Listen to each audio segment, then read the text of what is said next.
নির্বাচনের পরে বাংলাদেশে বিএনপি সরকার যেভাবে 180 ডিগ্রি ঘুরে দাঁড়িয়েছে, অর্থাৎ জনগণের বিরুদ্ধে গিয়ে অনেকটা অবস্থান নিয়েছে। তারা জুলাই সনদ বাস্তবায়ন করার বিপক্ষে চলে গেছে। তারা বাংলাদেশে এই গণভোটকে অস্বীকার করার যে অবস্থান তৈরি করেছে, এজন্য বাংলাদেশে 11 দলীয় পক্ষ থেকে নতুন কর্মসূচি ঘোষণা করেছে।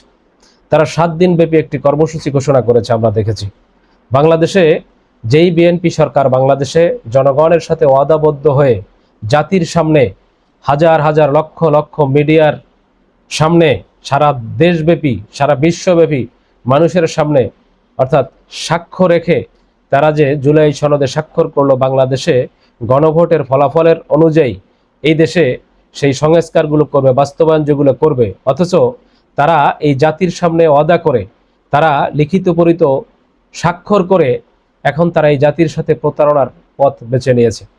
তারা জুলাই সনদকে এখন অস্বীকার করতে চায়।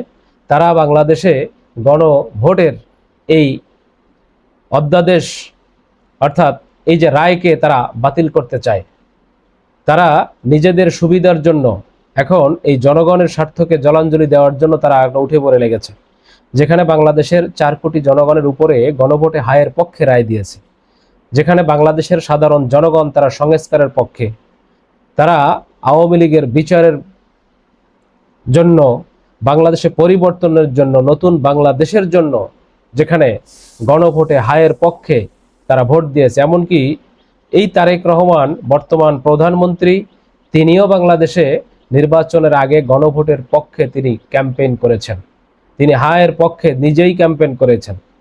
এমনকি বাংলাদেশে সংবিধান নিয়ে বিগত দিনে তাদের নেতাকর্মীরা, এমনকি বেগম খালেদা জিয়া পর্যন্ত বলেছেন, সুযোগ পেলে আমরা এই 72-এর সংবিধানকে ছুঁড়ে ফেলে দেব। আর এখন দেখি বাংলাদেশে বিএনপি সরকার ক্ষমতায় যাওয়ার সাথে সাথে তারা 180 ডিগ্রি ঘুরে দাঁড়িয়েছে। এখন তারা নিজেরা নিজেদের মতো করে বাংলাদেশে সমস্ত সংস্কার পরিবর্তন যা ইচ্ছা তাই নিজেদের মতো করে করতে চাচ্ছে। যে কারণে বাংলাদেশের এই বিরোধী দলের ভূমিকায় থাকা 11 দল আজকে তারা নতুন করে কর্মসূচি দিয়েছে, যদি বাংলাদেশে বিএনপি তারা জুলাই সনদ বাস্তবায়ন না করে, গণভোটের রায়কে যদি তারা স্বীকৃতি না দেয়, বাংলাদেশে যদি সংস্কার পরিবর্তনের দিকে তারা না যায়, বাংলাদেশে এই 133টি অধ্যাদেশের প্রত্যেকটি যদি তারা পাশ না করে 100%, তাহলে বাংলাদেশে নতুন করে বিরোধী দল তারা মাঠে নামবে এবং বাংলাদেশে একের পর এক এই যে বিগত দিনে স্বৈরাচার যেরকম বাংলাদেশে একটা সময় এই জাতির উপরে যা ইচ্ছা তাই চাপাই দেওয়া হইতো সংবিধানের দোহাই দিয়ে, বিএনপি এখন সেই ধরনের অবস্থা তৈরি করতে চাচ্ছে। তারাও এখন সংবিধানের দোহাই দিয়ে, আমরা শাহাবুদ্দিন চুপ্পুর মতো লোককে এখনো ক্ষমতায় বসিয়ে রাখতে দেখেছি। বাংলাদেশের বিভিন্ন বিষয় নিয়ে তারা যত কথা তারা একারাই এখন বলতেছে। তারাই একটা সময় বাংলাদেশে পরিবর্তনের পক্ষে কথা বলেছে, অথচ ক্ষমতায় যাওয়ার সাথে সাথেই দেখলাম তারা আসলে সম্পূর্ণরূপে পরিবর্তিত হয়ে গেছে। বাংলাদেশে জামাত ইসলাম সহ এনসিপি সহ 11 দল তারা যে নতুন করে কর্মসূচি দিয়েছে 7 দিন ব্যাপী, এটা বাংলাদেশে নতুন করে আবার জানান দিচ্ছে যে বিএনপি এখন পর্যন্ত তারা সংস্কারের পক্ষে তারা একমত হয় নাই। তার মানে এই জাতির বিরুদ্ধে গিয়ে তাদের অবস্থান, এই জনগণের বিরুদ্ধে গিয়ে আসলে অবস্থান নিয়েছে বিএনপি। তারা শুধুমাত্র নিজেদের এখন ক্ষমতায় যাওয়ার সাথে সাথে তারা নিজেদের কিছু 200-100 এই যে এমপি মন্ত্রী দিয়ে তারা মনে করতেছে বাংলাদেশটাকে তারা তাদের মতো করে নিজেদের মতো করে দখলে নিয়ে গেছে। বাংলাদেশে এই বিএনপির এই ঘুরে দাঁড়ানোর কারণে আজকে 11 দল তারা বিক্ষোভ কর্মসূচির ঘোষণা করেছে। যে কোনো ওয়েতে হোক বাংলাদেশে জুলাই সনদ বাস্তবায়ন হইতেই হবে, এই দেশে গণভোট স্বীকৃতি দিতেই হবে, এটার কোনো বিকল্প নাই। বাংলাদেশের কোটি কোটি জনগণের সাথে বিট্রামতালি করা, কোটি কোটি জনগণের সাথে প্রতারণার সুযোগ এই দেশে দেওয়া হবে না আমরা মনে করি।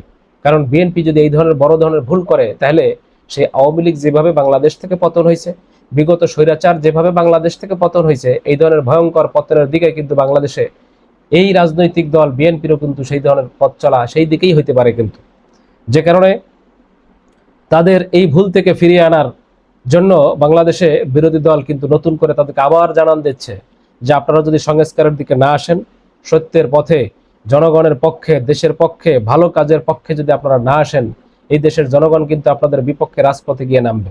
যেখানে কর্মসূচিতে বলা হয়েছে 9 তারিখ থেকে 15 এপ্রিল পর্যন্ত সারা দেশে লিফলেট বিতরণ এবং গণসংযোগ করা হবে এবং রাজধানীর শাহবাগ থেকে এটার উদ্বোধন হবে এবং বাংলাদেশে 11 এপ্রিল সব মহানগরীতে এবং 12 এপ্রিল সারা বাংলাদেশের জেলা শহরগুলোতে বিক্ষোভ মিছিলের আয়োজন করা হবে এবং 13 এপ্রিল জাতীয় কাকরাইলের ডিপ্লোমা ইঞ্জিনিয়ারিং ইনস্টিটিউটে জাতীয় সেমিনার অনুষ্ঠিত হবে। তার মানে এই এক সপ্তাহ ব্যাপী একটা কর্মসূচি দিয়েছে 11 দল এবং তারা চাচ্ছে আসলেই বাংলাদেশে পরিবর্তন হোক, সংস্কার হোক। শুধু তারা না, এখন বাংলাদেশের সাধারণ জনগণও এখন এই বিরোধী দলের মতে তারা একমত। আমরা বাংলাদেশে এই বিএনপিকেও কিন্তু একমত দেখেছিলাম নির্বাচনের আগে, কিন্তু নির্বাচন সরে যাওয়ার সাথে সাথে তাদের পল্টিবাজি দেখে বাংলাদেশের সাধারণ জনগণ কিন্তু এখন অত্যন্ত, তারা নিজেরাই এখন হতাশাগ্রস্ত হয়ে পড়ছে এই দেশের জনগণ, যে কাদেরকে আমরা ভোট দিয়ে ক্ষমতায় আনলাম, যারা বাংলাদেশের সবচেয়ে পরিবর্তনের কথা বলতো, যারা সবচেয়ে গণতন্ত্রের কথা বলতো, এই দেশকে পরিবর্তন করবে, সংস্কার করবে, আওয়ামী লীগের বিচার করবে, বাংলাদেশের সবকিছু নতুনভাবে তারা ঢেলে সাজাবে, যারা সবচেয়ে বেশি এই কথাগুলো বলতো, গণতন্ত্র গণতন্ত্র গণতন্ত্র করে যারা চিৎকার করতো সবসময়, গণতন্ত্রের দোহাই দিয়ে আসলে তারা এখন এই জাতির সাথে প্রতারণার ফাঁদ পেতেছে, এই জাতির সাথে এখন প্রতারণায় তারা নেমে পড়েছে। এই জাতি কিন্তু তাদেরকে কখনোই ক্ষমা করবে না। যদি জনগণ একবার আবার নতুন করে রাজপথে নামতে হয়, তাহলে কিন্তু বাংলাদেশে সেই আওয়ামী লীগ যেভাবে বাংলাদেশে পতন হয়ে বাড়ি ফিরে গেছে, ঘরে ফিরে গেছে, ঠিক বিএনপির অবস্থাও কিন্তু সেই ধরনের হতে পারে। এজন্য বিএনপি আমরা মনে করি জনগণের পালস বুঝে তাদের রাজনীতি করা দরকার, জনগণের পালস বুঝেই তাদেরকে সরকার পরিচালনা করা দরকার। এই দেশের একজন দুইজন না, 1-2 লক্ষ না, 1-2 কোটিও না, এখানে 4 থেকে 4.5 কোটি মানুষ এই দেশে গণভোটে হায়ের পক্ষে ভোট দিছে। তারা দেশের পক্ষে, পরিবর্তনের পক্ষে, নতুন বাংলাদেশের পক্ষে, স্বৈরাচারিতার বিরুদ্ধে, অর্থাৎ স্বৈরাচার যাতে আর নতুন করে ফিরে না আসে সেই জন্যই কিন্তু তারা ভোট দিছে। এখন বিএনপি সেইটা কিভাবে নেবে, এটা হচ্ছে সবচাইতে বড় কথা। বিএনপি এখন নিজেদের স্বার্থ এবং দলীয় স্বার্থ রক্ষার জন্য তারা এই দেশের জনগণকে এখন আর জনগণ হিসেবে মূল্যায়ন করতেছে না। এই দেশের জনগণের রায়কে এখন উপেক্ষা করে তারা নিজেদের মতো করে সবকিছু ঢেলে সাজানোর পরিকল্পনা করতেছে। যেভাবে বিগত স্বৈর শাসক শেখ হাসিনা বিগত 17 বছর ধরে কাটছাট করে সবকিছু নিজের মতো করে সাজাইছে, যে যাতে শেখ হাসিনাকে এই বাংলাদেশ থেকে কখনো পতন হইতে না হয়, তিনি জিন্দিগি ভর যেন এই দেশে রাষ্ট্র ক্ষমতা থাকতে পারে। যেই ধরনের চিন্তা ভাবনা নিয়ে তিনি সংস্কার করেছেন বাংলাদেশে, এই সংবিধানকে যেখানে 17 বার সংস্কার করা হয়েছে, সেই সংস্কার, সেই ধরনের পরিবর্তন, অর্থাৎ শেখ হাসিনার যে পরিবর্তনগুলো, শেখ হাসিনার সাজানোগুলো, সংস্কারগুলো, সেইগুলোই এখন বিএনপি নতুন করে ধরে রাখতে চায়। এই জন্যই হাসনাত আব্দুল্লাহ বলছিল যে বাংলাদেশে একমাত্র এখন শেখ হাসিনা ছাড়া, শেখ হাসিনার সমস্ত নিয়ম কানুন, কালা কানুন সব এখন বিএনপি মেনে নিতে চাচ্ছে। কারণ তারা মনে করে শেখ হাসিনার এই শাসন ব্যবস্থা, সেই সংস্কার যদি আমরা ধরে রাখতে পারি, তাহলে শেখ হাসিনার চাইতেও আমরা দীর্ঘদিন এই দেশে রাষ্ট্রের উপরে, অর্থাৎ রাষ্ট্রের কর্তৃত্ব আমরা করতে পারবো, এই দেশের জনগণকে আমরা দমাই রাখতে পারবো, এই দেশের জনগণের বিরুদ্ধে গিয়ে হইলেও আমরা এই দেশে ক্ষমতা দখল করে রাখতে পারবো। এই যে চিন্তাটা তাদের ভিতরে, এটা আমরা মনে করি যে অত্যন্ত একটা ভয়াবহ চিন্তা ভাবনা। তারা অবশ্যই জনগণকে সবচাইতে মূল্যায়ন করে জনগণের দিকে তাদেরকে ফিরে আসতে হবে। এছাড়া বিএনপির হাতে কোনো বিকল্প, কোনো পথ নাই। আমরা অবশ্যই আশা করি বিএনপি তাদের ভুল বুঝে তারা সঠিক পথে ফিরে আসবে। প্রিয় দর্শক শ্রোতা, আপনাদের যদি কোনো মতামত থাকে ভিডিও সম্পর্কে, অবশ্যই ভিডিওর নিচে জানাতে পারেন এবং আমার এই চ্যানেলে নতুন হয়ে থাকলে চ্যানেলটি সাবস্ক্রাইব করে সাথেই থাকবেন আশা করি, ইনশাআল্লাহ। খোদা হাফেজ।